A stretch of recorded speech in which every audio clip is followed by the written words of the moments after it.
Hello everyone, good morning. आप सबको जय हिंद, वंदे मातरम, सलाम, नमस्ते, सत श्री अकाल, आदाब, गुड मॉर्निंग।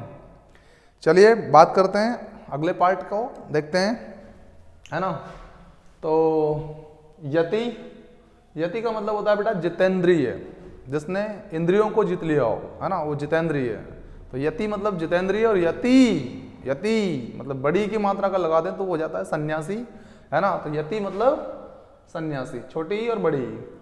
युत मतलब सहित, सहित आप समझते ही हैं, जैसे मैं आया हूं बोर्ड पर पेन सहित, मार्कर सहित, है ना। तो युत का मतलब सहित, और युति मतलब मेल, दो लोगों के बीच होने वाला मेल, ठीक है ना। युति मतलब मेल। युग्म मतलब जुड़वा, जैसे कोई जुड़वा बच्चे होते हैं तो युग्म होते हैं, ठीक है ना। युग्म मतलब जुड़वा, है ना। और युगल मतलब जोड़ा, जैसे कोई प्रेमी जोड़ा होता है ना, तो उसको बोलते हैं युगल। युगल मतलब जोड़ा, किसी भी चीज का हो सकता है। योगेश्वर, योग से जो सिद्ध हो, है ना, योग से सिद्ध जो होता है उसको बोलते हैं योगेश्वर, अर्थात साक्षात शिव, है ना। शिव को भी कहते हैं योगेश्वर, और योग से जो भी सिद्ध हो जाए वो योगेश्वर। और एक होता है योगीश्वर, योगीश्वर जो योगियों में कैसा हो, उत्कृष्ट क्वालिटी वाला हो, शिरोमणि हो, उसको बोलते हैं योगीश्वर, ठीक। तो योगीश्वर योगियों में शिरोमणि, टॉप लेवल का व्यक्ति, उसको कहते हैं योगीश्वर।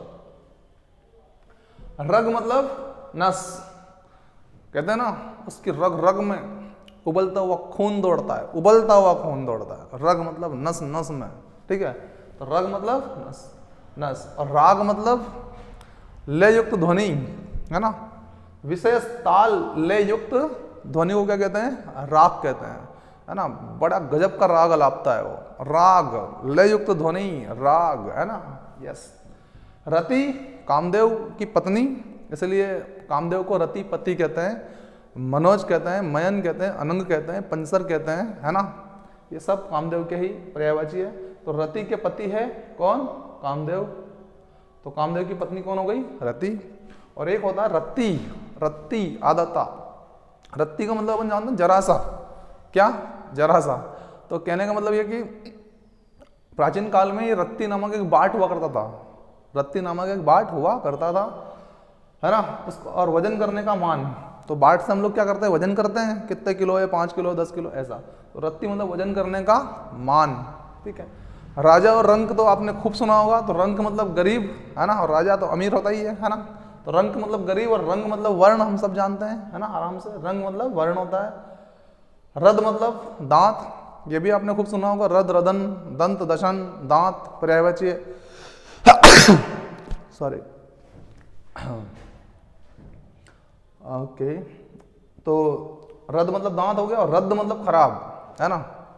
ये चीज रद्द हो गई, कोई चीज क्या हो गई, रद्द हो गई, मतलब खराब हो गई, है ना। तो रद्द मतलब खराब, जैसे रद्दी हो जाती है, तो रद्द मतलब खराब। राई मतलब सरदार, और राई, राई सरसों, है ना।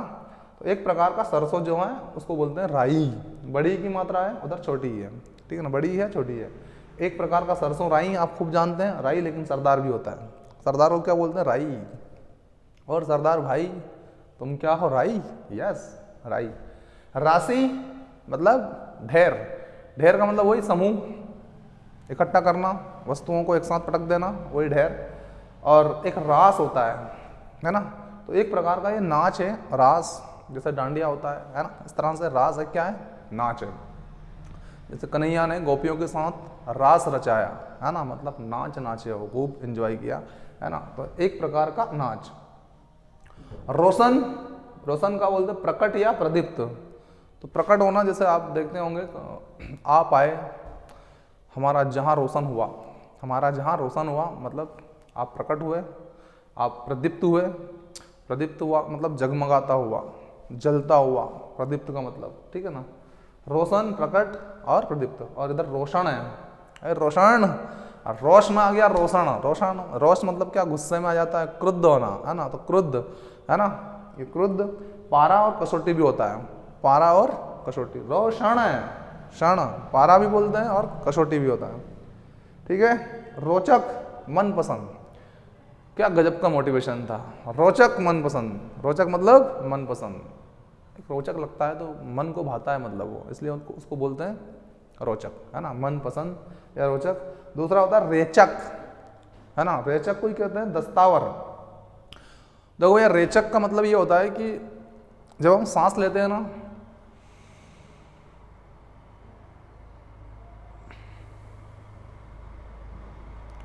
सांस लेने के बाद सांस को विधि पूर्वक छोड़ना रेचक की क्रिया है ये, इस क्रिया को बोलते हैं रेचक।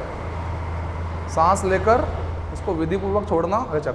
और रेचक का एक पर्यायवाची के रूप में इस्तेमाल होता है क्या, दस्तावर, रेचक कोई। तो दस्तावर का मतलब ऐसा अलग होता है कि दस्तावर मतलब दस्त लगाने वाला, जैसे कि आपको कभी कभी लगी गए होंगे वो तो, है ना, तो जैसे कि किसी औषधि या कोई खाद्य पदार्थ है, उसको खाने के बाद क्या लग गया, दस्त लग गया, तो उस औषधि या खाद्य पदार्थ को बोलते हैं दस्तावर, जिससे दस्त लग जाता है, ठीक है, दस्तावर। तो रेचक कोई कहते हैं दस्तावर एक रूप में, पर्यायवाची के रूप में, और इनका एक अलग अलग अर्थ में अगर पूछे तो वही मैंने बता दिया आपको, ठीक है।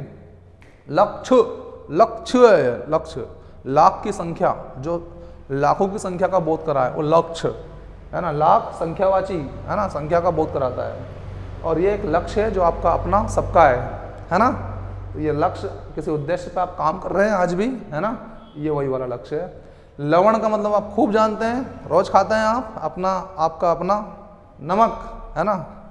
और लवन, खेत की कटाई जब होती है, गेहूं कटाई होती है, सोयाबीन कटाई होती है, तो उसको भी लवन कहते हैं। क्या कहते हैं, लवन कहते हैं। व्यंग, भैया ये व्यंग है, व्यंग मतलब मेंढक भी होता है इसका, व्यंग मतलब मेंढक, या जो लंगड़ा कोई व्यक्ति होता है उसको भी कहते हैं विकलांग, लंगड़ा, या जो भी कोई एक हैंडीकैप्ट में आप श्रेणी रख सकते हैं, वो सारी श्रेणियां व्यंग के अंदर है, व्यंग। और एक होता है व्यंग्य, या आता है आधा गा और या व्यंग, जिसको आप देते भी होंगे और आपको भी लोग देते होंगे, वही ताना, ठीक है ना, यस। तो व्यंग मतलब ताना। व्याकरण, ये मोस्ट इंपॉर्टेंट है, इसका ध्यान रखिएगा, इनमें और इनमें अंतर नहीं कर पाते हैं बच्चे, और ये कई बार पूछा गया प्रश्न है, ध्यान रखिएगा। तो व्याकरण का मतलब शब्दशास्त्र, जो आप सीख रहे हैं ये सब व्याकरण का ही भाग है, शब्दशास्त्र ही है एक तरह का। और वैयाकरण, इस शब्दशास्त्र को जानने वाला, अर्थात व्याकरण का जो ज्ञाता होता है उसको बोलते हैं वैयाकरण। वैया, आई की मात्रा, वैयाकरण, वैयाकरण कहते हैं, ओके। वर्ण का मतलब अक्षर या रंग के रूप में लिया गया है ना, वर्ण खूब जानते हैं, वर्णमाला में पढ़ा है आप लोगों ने, वर्ण, अक्षर, रंग। और एक होता है व्रण, व्रण मतलब क्या, घाव, व्रण मतलब क्या, घाव, ठीक है, ओके। वर्ण मतलब क्या, चुनना या विवाह करना, जैसे सीता जी ने राम जी का वर्ण किया, मतलब चुनाव किया, है ना। और या कह सकते हैं सीता जी ने राम जी से वर्ण किया, मतलब विवाह किया, ठीक है ना, ऐसे। तो वर्ण मतलब चुनना या विवाह। और वरण, वरण कैसे इस्तेमाल होता है, बल्कि में, जैसे कि आपको ऐसा कोई भी काम नहीं करना चाहिए जिससे कि आपके माता पिता का सर शर्म से झुक जाए, वरन बल्कि आपको ऐसा काम करना चाहिए जिससे कि आपके माता पिता का सर गर्व से ऊंचा हो जाए, गौरवान्वित कर दें आप उनको। वरन शब्द का इस्तेमाल समझ में आया, और आपको करना भी ऐसा ही है, राइट, यस। तो वरन मतलब बल्कि। वासना, कामना, यह इच्छा, आकांक्षा, ये सब पर्यायवाची है। तो वासना को क्या कहते हैं, कामना। और एक होती है वासना, जिसके भूखे रहते हैं देवता, कहते हैं ना, देवता तो सिर्फ वासना के भूखे होते हैं, है ना। तो वासना का मतलब क्या होता है, अगरबत्ती लगा दो, सुगंध पहुंच जाएगी उनके पास में, और उनको आ जाएगा आनंद, और आपको दे देंगे आशीर्वाद, तथास्तु, ठीक है, यस। तो वासना मतलब सुगंधित पदार्थ कोई। वारिद मतलब मेघ, वारी मतलब होता है जल, और द मतलब देने वाला, अर्थात जल को देने वाला कौन है, मेघ। और वारिधि, वारी मतलब जल, धी मतलब धारण करने वाला, जल को कौन धारण करे हुए है, समुद्र, है ना। तो वारिधि मतलब समुद्र। और विमर्श मतलब आदान प्रदान, हम लोग विचार विमर्श करते हैं, है ना। तो विचार विमर्श जब करते हैं तो क्या होता है, विचारों का आदान प्रदान तो करते हैं, तो विमर्श का मतलब आदान प्रदान। और विमर्श, षटकोण वाला शागर आ गया, विमर्श, इसका मतलब हो जाता है क्रोध, क्या हो जाता है, क्रोध, विमर्श मतलब क्रोध, ओके। ध्यान रखिए षटकोण और संयम में अंतर है। विस्मय, विष का मतलब जहर, आप सब जानते हैं। और मय लगा दिया तो भरा हुआ, मतलब जहर भरा। ये प्याला कैसा है? ये प्याला विस्मय है, जहर से भरा है, ठीक है। विस्मय मतलब जहर भरा। और एक विस्मय तो आप खूब अच्छी तरह जानते हैं, हमने खूब पढ़ा है हिंदी में, क्या? वही आश्चर्य का बोध कराने वाले शब्दों के बारे में पढ़ा है। ओ काश ऐसा हो जाता, तो काश में क्या लगा है? विस्मय आदि बोधक, ठीक है। यस, तो विस्मय मतलब हैरानी या आश्चर्य, ठीक है, हैरानी या आश्चर्य। विलक्षण, विलक्षण मतलब विचित्र। वो विलक्षण प्रतिभा के धनी है, मतलब विचित्र प्रतिभा के धनी है, गजब की प्रतिभा है उनके पास में, क्या क्वालिटी है, बिंदास एकदम से, है ना, ऐसा है। तो विलक्षण विचित्र। और एक विचक्षण, चक्षु से देखने के लिए, जो दूर का देख ले, दूरदर्शी। विचक्षण मतलब दूरदर्शी, ठीक। विपल क्षण, ओ विपल क्या पल थे, आहा, आज भी वो क्षण क्षण वो पल पल याद है, ठीक है ना। विपल मतलब क्षण, ठीक है। विपल मतलब क्षण। और विपुल मतलब बहुत, बहुत सा भोजन बनाया या विपुल मात्रा में भोजन बनाया गया। विपुल मतलब बहुत होता है, क्या होता है? विपुल मात्रा मतलब बहुत सारी मात्रा में। विरत का मतलब विरक्त। विरक्त तो आपको पता ही होगा, यानी कि जिसका मन या जी हट गया हो उसको बोलते हैं विरक्त या विरत। यानी कि जो राग अनुराग रहित हो, से परे हो, ठीक है ना, इसको बोलते हैं क्या? विरक्त, ठीक है। तो विरत का विरक्त।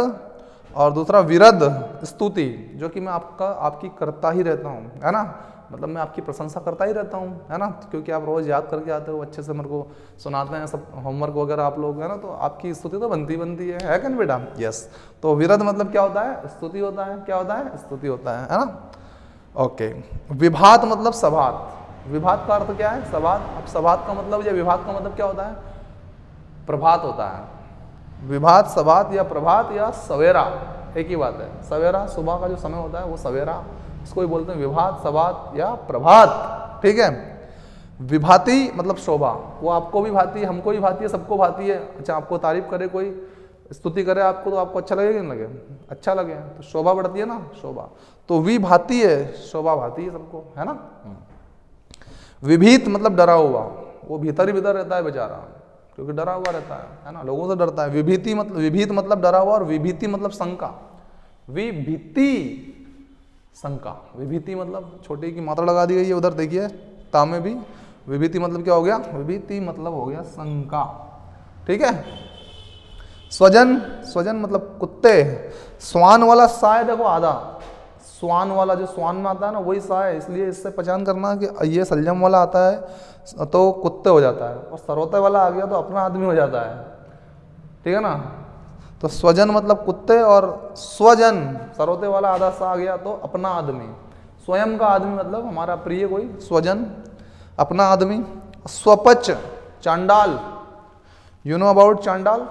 यस सर, वही चांडाल जो विक्रमादित्य के काल में काफ़ी ज़्यादा मतलब फेमस हुआ करते थे। कहने का मतलब ये कि एक अछूत जाति है ना, जो डंडा ठोक के चलती थी, ताकि लोग दूर से ही पहचान ले कि ये चांडाल है और दूर से निकल जाए। छाँव भी नहीं पड़ना चाहिए थी इनकी लोगों के ऊपर, ये चांडाल जाती थी, ठीक है ना। तो स्वपच मतलब होता है चांडाल, और एक स्वपच सरोते वाला, स्वपच अपना भोजन स्वयं बनाने वाला बेचारा, स्वयं पचता रहता है ना। तो स्वपच अपना भोजन स्वयं बनाने वाला, स्वपच, ठीक है। तो बच्चों कैसा लगा हमारा आज का ये बिंदास सेशन? कमेंट बॉक्स में कमेंट करके, लाइक करके, शेयर करके जरूर बताइए। थैंक यू वेरी मच, मिलते हैं नेक्स्ट एपिसोड में। बाय, सी यू, शबा खैर and good day. Thank you.